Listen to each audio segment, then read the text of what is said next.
কলকাতা থেকে বালুরঘাট ফিরছিলাম ট্রেনে। কলকাতায় আমার বাবার বাড়ি। বাবার শরীরটা ভালো ছিল না, তাই বাবাকে দেখতে এসেছিলাম। ট্রেনে যাতায়াত করলে এসি কামরাতেই যাওয়া আসা করি। আমার হাজব্যান্ড বলে স্লিপারের থেকে কিছু টাকা বেশি লাগলেও এসিতে যাওয়াই আসাই ভালো। সে যাই হোক, আমি ট্রেনে বসে ম্যাগাজিন পড়ছি।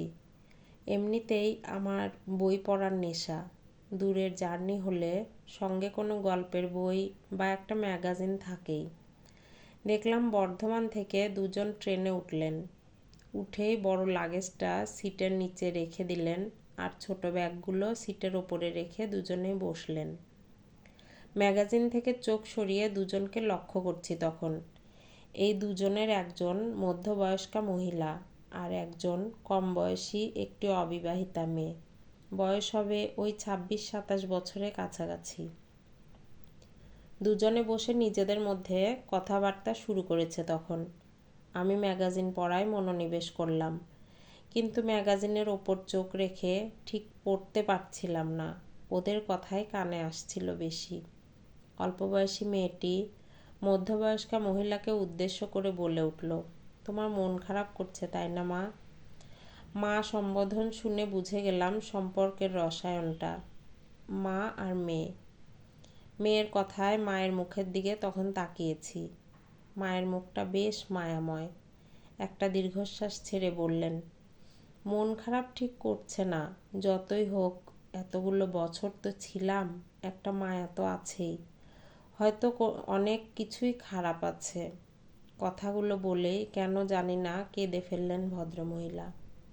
তারপর নিজেই নিজের শাড়ির আঁচল দিয়ে চোখটা মুছে নিতেই মায়ের কান্না দেখে মেয়েটি বলল, একদম কাঁদবে না তুমি। তুমি কাঁদলে আমার কষ্ট হয়। তুমি কেন কষ্ট পাবে বলো তো? তোমাকে যারা কষ্ট দিয়েছে, দেখবে ভগবান একদিন তাদের ঠিক শাস্তি দেবেই। ঠিকই তো, আর কষ্ট পাবো না রে রিমি। অনেক সহ্য করেছি। ভগবান যখন মুখ তুলে চেয়েছেন, তখন আর চিন্তা কি? তুই এখন চাকরি পেয়েছিস, তোর ওপর ভরসা করতে পেরেছি। ভগবানকে ডাকতাম একটা রাস্তা দেখাতে। ওই বাড়ি নামক নরক থেকে কবে যে বেরিয়ে আসতে পারবো এটাই ভাবতাম তখন। আজ বহু বছর পর যেন মুক্তি পেলাম। তাহলে এখন থেকে সবসময় আনন্দে থাকবে, মন খারাপ একদম করবে না। বালুরঘাটে গিয়ে একটা দেখে শুনে ঘর ভাড়া নিয়ে নেব। তারপর মা আর মেয়েতে শান্তিতে থাকবো। ম্যাগাজিন পড়া থেকে নিজেকে বিরত রাখলাম। মা মেয়ের ওইটুকু কথোপকথন শুনে একটা অজানা দুঃখে মনটা ভারী হয়ে উঠল। বুঝতে পারলাম মেয়ে চাকরি পাওয়াতে মাকে নিয়ে চলে আসছে বালুরঘাটে, কিন্তু বাড়ি ছেড়ে চলে আসার ব্যাপারটা ঠিক বুঝতে পারছিলাম না। নিশ্চয়ই এমন কিছু ঘটনা আছে যার জন্য বাড়ি ছেড়ে মুক্তি পাওয়ার কথা ভেবেছেন। সে ঘটনা আমার না জানলেও চলবে। তবে বালুরঘাটে ঘর ভাড়া নিয়ে থাকবে শুনে নিজে থেকে জিজ্ঞেস করলাম, আপনারা বালুরঘাটে কোথায় যাবেন? কম বয়সী মেয়েটি মানে রিমি বলল, বালুরঘাটেই যাব, ওখানে আমার পোস্টিং, নতুন চাকরি পেয়ে যাচ্ছি। আপনি মনে হয় বালুরঘাটেই থাকেন? হ্যাঁ, আমি বালুরঘাটেই থাকি বললেই তো জিজ্ঞেস করলাম। বালুরঘাটে থাকি শুনে ভদ্রমহিলা মেয়ের দিকে তাকিয়ে বলে উঠলেন, ওই তো উনিই বালুরঘাটে থাকেন। আচ্ছা দিদি, বালুরঘাট জায়গাটা কেমন? কখনো তো ওইদিকে যাইনি, একটা ভয় তো করছেই। আর এই দুটি মেয়ে ঘর ভাড়া নিয়ে থাকবো, কিছুই তো চিনি না, তাই একটু জিজ্ঞেস করে নিচ্ছি, খারাপ ভাববেন না যেন। না না, খারাপ ভাববো কেন? বালুরঘাটে আমি কত বছর কাটিয়ে ফেললাম, কোনো অসুবিধা নেই। আপনারা নিশ্চিন্তে থাকতে পারেন। ঘর পাওয়া নিয়েও কোনো সমস্যা হবে না। আমার কথায় ভদ্রমহিলা একটু আশ্বস্ত হয়ে বললেন, আপনার চেনা পরিচিত কেউ আছে? তাহলে একটা ভালো ঘর দেখে দিত। বেশ, আমি আমার কর্তাকে বলবো, ওর অনেক পরিচিত আছে, একটা ব্যবস্থা ঠিক করে দিতে পারবে। বুঝলি রিমি, আমরা খামোখা ভয় পাচ্ছিলাম। যার কেউ নেই তার তো ভগবান আছে। এই দিদিই ব্যবস্থা করে দিতে পারবে। সত্যি একটু স্বস্তি পেলাম দিদি। সেদিন এইভাবে শুরু হয়েছিল কথা। কথা বলতে বলতে পরিচয়টা আরও একটু গাঢ় হওয়াতে ওই বয়স্ক ভদ্রমহিলা নিজেদের কথা বলতে শুরু করলেন। আমিও কথা বলতে বলতে সাহস নিয়ে জিজ্ঞেস করেই ফেললাম, যদি কিছু মনে না করেন একটা কথা জিজ্ঞাসা করি, তা একেবারের জন্য বাড়ি ছেড়ে চলে আসলেন কেন? ভদ্রমহিলা আর সামলাতে পারলেন না নিজেকে। নিজের ভেতরে জমে থাকা সব কথাগুলো আমাকে বলতে না পারলে যেন স্বস্তিই পাচ্ছিলেন না। বললেন, পরিচয় যখন হয়ে গেল তখন বলতে আর অসুবিধা নেই। জানেন, সে এক বড় গল্প, বললে হয়তো ইতিহাস হয়ে যাবে দিদি। আমাদের মেয়ে মানুষের জীবনটা খুব সহজ নয়। মেনে নিতে নিতে একটা সময় আসে, তখন জীবনের চাওয়া পাওয়াগুলো কিছুই থাকে না আর। একটা সময় মনে হয় হেরেই গেলাম, আর বাঁচতে ইচ্ছা হয় না। কিন্তু কেউ কেউ বাঁচার ইচ্ছা ভীষণভাবে জাগিয়ে তোলে। মরে যাওয়া গাছটা আজ বেঁচে ওঠে আবার। রিমি চাকরি পেয়ে আমাকে ঘর থেকে বের করতে পেরেছে। এক সময় আমি কাঁদতাম। রিমি বলতো, মা তুমি একটু ধৈর্য ধরো, আমি ঠিক একটা ব্যবস্থা করে নেব। জানো দিদি, আমার জয়েন্ট ফ্যামিলিতে বিয়ে হয়েছিল। 3 দেওর, শ্বশুর শাশুড়ি আর 2 ননদকে নিয়ে তখন আমার সংসার। ননদদের বিয়ে হয়নি তখন। আমার বিয়ের পর ননদদের বিয়ে হলো। আমার বাবার অবস্থা ভালো ছিল না। বেশিদূর লেখাপড়া না করিয়ে বিয়ে দিয়ে দিল। বাবার অর্থ না থাকলে আর নিজে কিছু না করলে শ্বশুরবাড়িতে মেয়েদের যে কী দুরবস্থা হয় সেটা আমি হাড়ে হাড়ে বুঝেছি। আমার কপালে সুখ ছিল না। স্বামী মানুষটাই ছিল চরিত্রহীন। বাড়িতে বউ থাকা সত্ত্বেও অন্য একজনের সাথে সম্পর্ক, এটা আমি জানতে পারার পর অশান্তি শুরু হলো। দাঁতে দাঁত চেপে কত যে যন্ত্রণা সহ্য করেছি, দিনের পর দিন মার খেয়েছি। একদিন গায়ে কেরোসিন তেল ঢেলে দিল পুড়িয়ে মারবে বলে। শাশুড়ির প্রচ্ছন্ন প্রশ্রয়ে সব কিছুই চলত। বাবার অবস্থা ভালো ছিল না বলেই বাপের বাড়িতে ফিরতে পারিনি। 2 বছর আগের একটা ঘটনা। রিমি যদি আমাকে না বাঁচাতো আমি হয়তো মরেই যেতাম। মেয়েটাই আমাকে এখন আগলে আগলে রাখে। অনেক যন্ত্রণা গাঁথা আছে বুকে। শেষমেশ বেরোতে পেরেছি আজ নতুন একটা ঘরের টানেই। কথাগুলো বলতে বলতেই ভদ্রমহিলা যেন মনটা খারাপ করে ফেললেন। চোখ দুটো তখন জলে ভিজে। দেখলাম পাশে পড়ে থাকা ব্যাগটা থেকে একটা ফটো বের করে দেখতে লাগলেন। গাল বেয়ে চোখের জল গড়িয়ে পড়ছে। ছবির দিকে তাকিয়ে বললেন, তোর স্বপ্নটা সত্যি হয়েছে রে বাবু। তুইও বলেছিলি মা, তোমাকে নতুন করে বাঁচিয়ে তুলব, তবে রিমি পেরেছে সেটা। তারপর আমার দিকে ছবিটা দেখিয়ে বলে, এই হলো আমার ছেলে, আর 4 বছর হলো ও আর নেই। আমাকে খুব ভালোবাসতো, আমার কষ্ট সহ্য করতে পারতো না। ভগবান কেড়েই নিল ওকে। তখন কি বলা উচিত বুঝতে পারছিলাম না। শুনে কষ্ট হচ্ছিল। চোখের কোণটা ভিজে গিয়েছিল। সান্ত্বনার ভাষা কিছু ছিল না সন্তানহারা মায়ের জন্য। তারপর উনিই চোখটা মুছে বললেন, ইস, তখন থেকেই আমার দুঃখের কথা শুনিয়ে যাচ্ছি। সুখ দুঃখ নিয়েই তো মানুষের জীবন, তবুও বাঁচতে হবে। আমি বললাম, তা ঠিক বলেছেন, ভগবান সবটুকু নিয়েই নেন না। আপনার মেয়ে তো আপনাকে ভালো রাখতে পারবে এবার। ছোট থেকে তো ওকে দেখে আসছে মায়ের মতো। মায়ের ওপর কত অত্যাচার হয়েছে। আপনার মেয়ের মতো মেয়ে যেন ঘরে ঘরে জন্মায়। ঠিক বলেছ দিদি, ওর মতো মেয়ে হয় না। মায়ের কষ্ট মেয়ে ছাড়া কে বুঝবে? আমি ওকে পেটে ধরিনি, কিন্তু কখনো মনে হয়নি ও আমার নিজের মেয়ে নয়। রিমি হলো আমার ছেলের ভালোবাসা।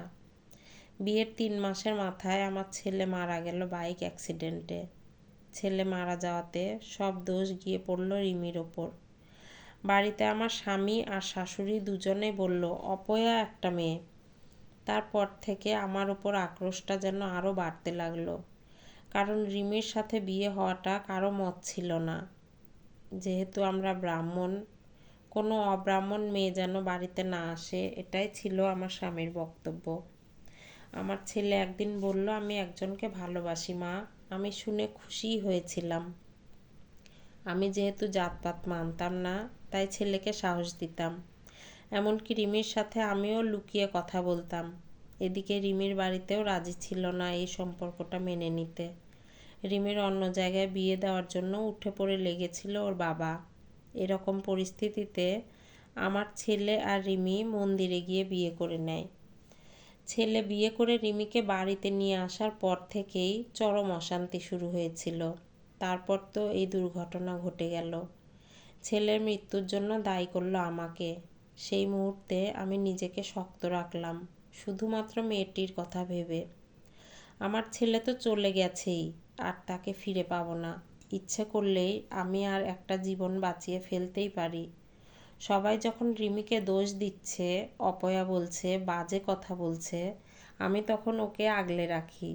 আমার ছেলে মারা যাবার পর রিমির বাবা মা এসেছিল আমাদের বাড়িতে।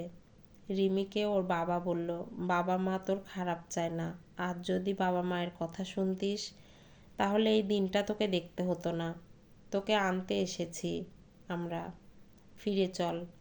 আমাদের পছন্দ করা ছেলের সাথে তোর আবার বিয়ে দেব।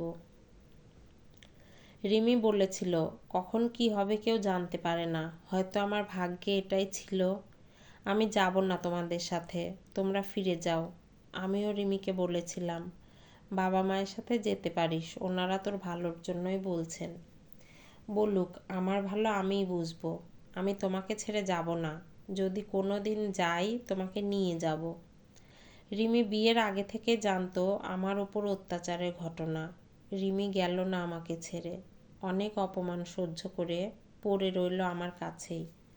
রিমি যখন বিয়ের পর আমাদের বাড়িতে এলো, তখন কলেজে পড়ছে ও। ছেলে মারা যাওয়ার পর রিমি বলল, আর পড়বো না। আমি হাল ছাড়িনি। আমি বললাম, আর তো একটা বছর পড়লে কলেজ কমপ্লিট হয়ে যাবে। অনেক বুঝিয়ে সুঝিয়ে কলেজের পড়া শেষ করে। তারপর বললাম, আরও পড়াশোনা কর, চাকরি পেতে হবে। রিমি আমাকে বলল, পড়ার অনেক খরচ। আমি সাহস দিয়ে বললাম, তোকে ও নিয়ে ভাবতে হবে না, আমার গয়নাগুলো এমনি কোনো কাজে লাগে না, পড়েই আছে, তাই ওইগুলো বিক্রি করে তোকে পড়াবো। রিমি রাজি হয়নি। আমি বলেছিলাম, চাকরি পেয়ে আমাকে নতুন গয়না গড়িয়ে দিস, আবার তাইলেই হবে। হয়তো এমন কথাতেই মনের জোর পায়, চাকরি পেতেই হবে এমন জেদটা চেপে বসে। ভগবান সহায় ছিলেন, মেয়েটাকে নিরাশ করেনি। অবশেষে চাকরিটা পেয়েছে। মনের জোর আর ইচ্ছা শক্তিতে মেয়েটি লড়তে পেরেছে। আজ হয়তো সেই সুদিন ফিরেছে বলেই ওই নরক যন্ত্রণা থেকে মুক্তি পাব। এই ঘটনা বছর 4 আগের। সেদিন ট্রেনে বসে ওদের মামের জীবনের গল্প শুনছিলাম। জীবনে কত কঠিন পরিস্থিতি আসে, হাজার প্রতিকূলতার মধ্যেও যে বেঁচে থাকতে হয়। জীবনে সবসময় খারাপ পরিস্থিতি থাকে না, সুদিন আসে বলেই মানুষ বেঁচে ওঠে। তবে সেদিন ট্রেনে বসে যা শুনেছিলাম সবটাই ওদের মুখে। মানুষের সাথে না মিশলে বোঝা যায় না কে কেমন। তারপর থেকে 4 বছর কেটে গেছে। আজ আবার ট্রেনে যাচ্ছি। আগেই বলেছি কলকাতায় আমার বাবার বাড়ি। এবারের যাওয়াটা একটু স্পেশাল। আমার বাবা মায়ের বিয়ের 50 বছর হয়ে গেল। একসঙ্গে 50 বছর কাটিয়ে ফেলেছে ওরা। সেই উপলক্ষে যাওয়া। আমার 2 বোনও আসবে বাড়িতে, ভাইয়ের বউ, ভাইয়ের ছেলে, একেবারে চাঁদের হাট। আমরাও যাচ্ছি সপরিবারে। আমার ছেলের বিয়ে হয়েছে 1 বছর হলো। ওরাও অনেকদিন কলকাতা যায়নি। ছেলে আর বউ যেহেতু দুজনেই চাকরি করে, তাই সময় হয়ে ওঠে না। আমার ছেলেই বলল, তোমরা যখন সবাই যাচ্ছ তাহলে আমরাও যাব। এই সুযোগটা আমরাও হাতছাড়া করব না। তাই সপরিবারে ট্রেনের মধ্যে জমিয়ে গল্প করতে করতে যাচ্ছি। আসলে ট্রেনে যাতায়াত করলে আমি বরং গল্প শুনি মানুষের কাছ থেকে। যেমন 4 বছর আগে কলকাতা থেকে বালুরঘাট আসছিল, তখন এক মধ্যবয়স্কা মহিলার জীবনের গল্প শুনছিলাম। কিন্তু আজ আবার সেই ভদ্রমহিলাকেই পেয়েছি আমাদের মধ্যে। তবে ভদ্রমহিলা সত্যিই ভালো মানুষ। ওনার সাথে আত্মীয়তা না হলে বুঝতেই পারতাম না উনি কেমন। সেদিনের ট্রেনে পরিচয় থেকে আমাদের আরও পরিচিতি বাড়ে। আমার কর্তাই বালুরঘাট শহরে একটা ঘর ভাড়া দেখে দেয়। আমি নিজে থেকেই একটু খোঁজ খবর নিতাম ওদের। এইভাবে 2 বাড়িতে আসা যাওয়া শুরু হয়। রিমিকে দেখে আমার খুব ভালো লাগে। ঠিক করি আমার ছেলের বউ করে আমার বাড়িতে নিয়ে আসব। ততদিনে ওই ভদ্রমহিলার সাথে বেশ ভালো সম্পর্ক হয়ে যায়। দুজনেই দুজনকে দিদি বলে ডাকি। একদিন সাহস নিয়ে প্রস্তাবটা দিয়েই দিই। বলি, দিদি, রিমির বিয়ের জন্য ভাবো না এবার? একটা ভালো ছেলে দেখে ওর বিয়ে দেওয়াটা দরকার। কথাটা শুনে উনি বললেন, আমিও চাই ওর বিয়েটা হোক, একটা জীবনসঙ্গী দরকার। তাছাড়া আমি ওকে বলেছিও। রিমি বলছে, তুমি যেটা ভালো বুঝবে সেটাই করো। ভালো ছেলে থাকলে বলো, তাহলে রিমির বিয়েটা দিব। তুমি যদি চাও তাহলে আমার ছেলের সাথেই রিমির বিয়ে দিব। আমার ছেলেও রিমিকে পছন্দ করে। এই তো 1 বছর হয়েছে সবে। রিমি এখন আমার ছেলের বউ। আজ সবাই মিলে হৈ হৈ করতে করতে ট্রেনে যাচ্ছি। তবে এবারে উল্টো দিকে, বালুরঘাট থেকে কলকাতা। কলমে সরজিৎ ঘোষ, কণ্ঠে লাবণী সাহা।